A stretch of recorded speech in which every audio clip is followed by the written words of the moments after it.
uns poços grandes Sim. de água e teve lá a madeira 3 anos. Quando foi agora a deitar a casa abaixo para a tua sogra fazer a casa dela, a madeira estava sanzinha, encarnadinha, que era uma maravilha, não estava nada estragada.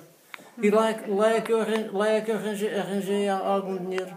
Eu arranjei sempre.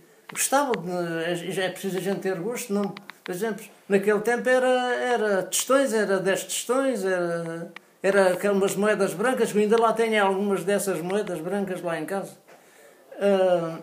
Eu gostava de ter e sempre metendo qualquer coisinha à parte, porque quando fosse preciso. Aí tinha. Quando eu me casei aqui com a avó, eu tinha 24 anos e ela tinha pouco mais de 17.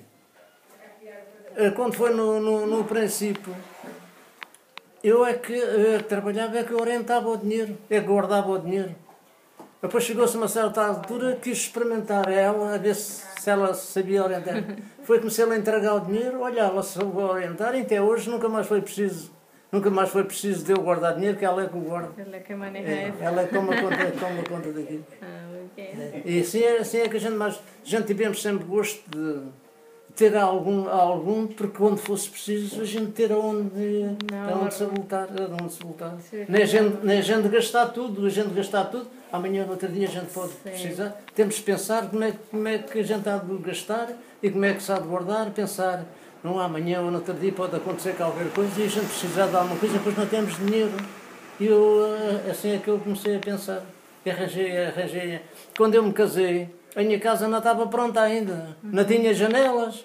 A avó, quando a gente viemos para lá morar, eram uns cobertores nas janelas. Sim, para tapar. Para as janelas. Depois o meu avô, era meio carpinteiro, é que fez umas janelas para lá. Mas depois, quando foi mais tarde, depois arranjei tudo. Não, só o quarto é que estava forrado.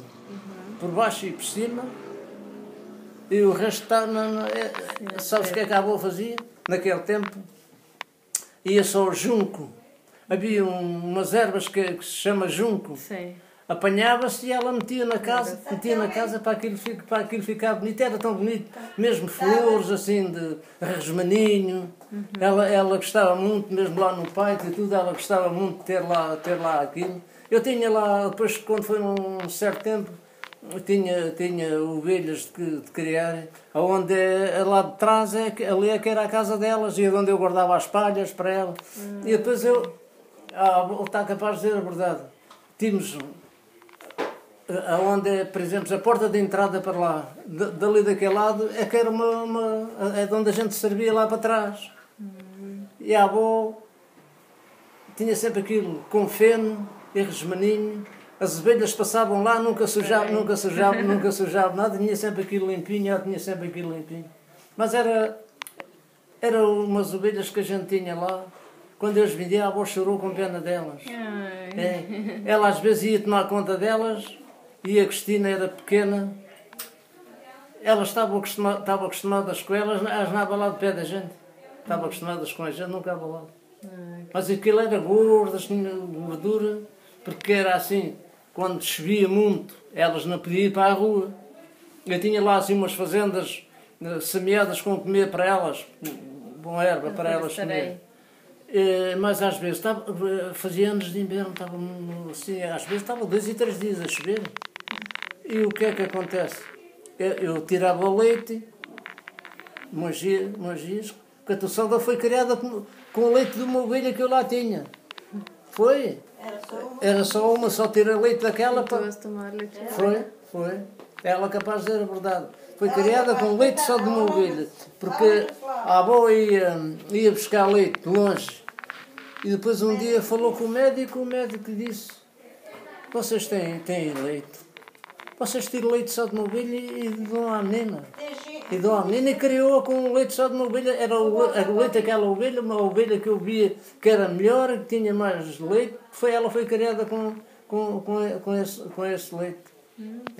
Era. Ela fazia queijo, a gente fazia queijo lá em casa.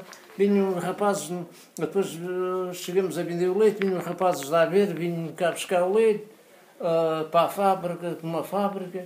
Depois começamos a mandar queijo aqui para Lisboa. depois acabamos com aquilo que eu depois vendia as ovelhas, depois voltei para as estufas, acabei com as ovelhas. Mas aquilo eram os animais que a gente tinha lá, sabes o que é que acontece? Para elas não cobrar no leite, ter sempre bastante leite. Eu tinha palhas, comprava farinha, a avó aquecia panelas de alga grande. Sim. E tinha umas mesedoras para elas comer, punha palha lá dentro e misturava com farinha e contava o tempo a chover e elas comiam sempre. Para elas comer. Isso é que eu tratava delas. Estavam gordas, eram muito mansinhas. Eram muito mansinhas. Foi a nossa vida, foi sempre assim.